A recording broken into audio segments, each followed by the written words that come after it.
Hey, I'm Dave Klein, and you are watching the Weekly Ketchup, the show where we catch you up on all the gaming news you just might have missed throughout the week. Speculation indicates that at E3 2011, Nintendo is going to announce a new next-gen console with graphical capabilities higher than that of both the PS3 and 360. This console is stated to include a Wiimote with a touchscreen that interfaces with a front-facing camera. Again, this is all speculation, but if Nintendo can keep 30% of these high-concept promises, they'll at least have a higher batting average than Peter Molyneux. Come on, I asked for a picture of a guy chopping down trees. Anyway, how many of you have had this fantasy?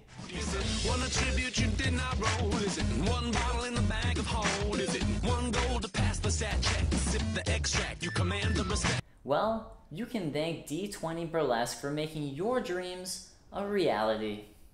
The New York-based burlesque group puts on shows themed around gaming culture. We at the Weekly Ketchup say, "Take that, Japan!" We at this side of the pond have finally out-weirded you. I think. Yves Guillemot, the CEO of Ubisoft, has expressed his extreme displeasure with the extended lifespan of this current console generation. He believes it's hard for developers to move forward with new IPs without a generation jump, which has led to declining revenues. Maybe for Ubisoft, because as we all know, they base their fiscal plan around rushing out mediocre launch titles every next-gen release. So it's kind of like the circle of life, only with ass and fail. WoW player Everbloom recently reached max level without killing a single creature. He highly recommends this pacifist playstyle as he found exploring the world of Azeroth very rewarding. We at the Weekly Ketchup also recommend this playstyle in the game of reality. Now, let me just go grab my D20. Is it one attribute you did not roll? Is it one bottle? Dude, do you have an erection? Why do you think we shoot waist up?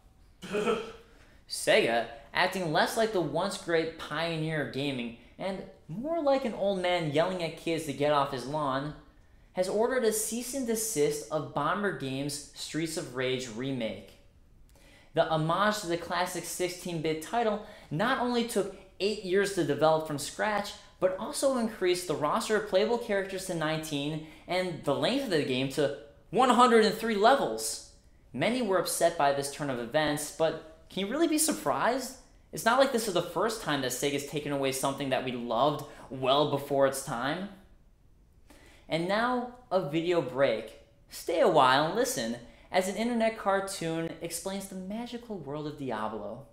So the three primevals were in a field or whatever one time, picking flowers and doing generally evil vacation nonsense when an archangel named Tyrael appeared in all of his heavenly smugness and with the aid of monks, who one can only assume are generally badass, trapped the primeval lord of terror known as Diablo with his soulstone, the existence of which will later seem like a terrible idea. They bury him and smack a labyrinth and a monastery on top because geez, I mean really, might as well be safe when, as video game lore luck would have it, centuries later the imprisonment has weakened and a generally blobby, useless king devours the monastery and builds a cathedral instead. And now you, gentle tortured soul wishing to avenge your family, hit the scene and have so much excitement and enjoyment before you that you can barely contain yourself. Have fun.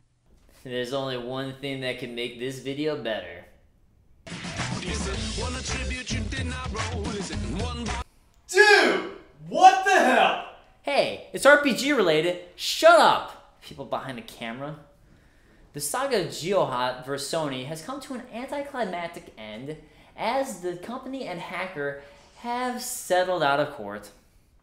Geohot has responded to this settlement by vowing to never buy a Sony product again and encouraging everyone else to do the same. While I sort of understand his reaction, this is a time for cooler heads to prevail and not give in to overreaction. Citizens of Anonymous, this is an update on the current Operation Sony. Geohot has taken a settlement with Sony. The case has been dropped. In the eyes of the law, the case is closed. For Anonymous, it is just beginning. Well, damn it. This March was a big month for Nintendo as it marked the release of the 3DS.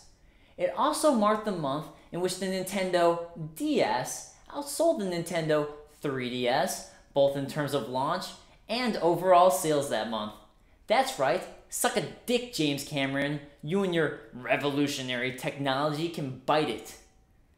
And now for our game of next week, Dark Spore. Based extremely loosely off of Will Wright's Spore, developer Maxis Software decided what was missing from Wright's game was more blood, explosions, and dick monsters. Expect at least 2 of these when you check out the trailer.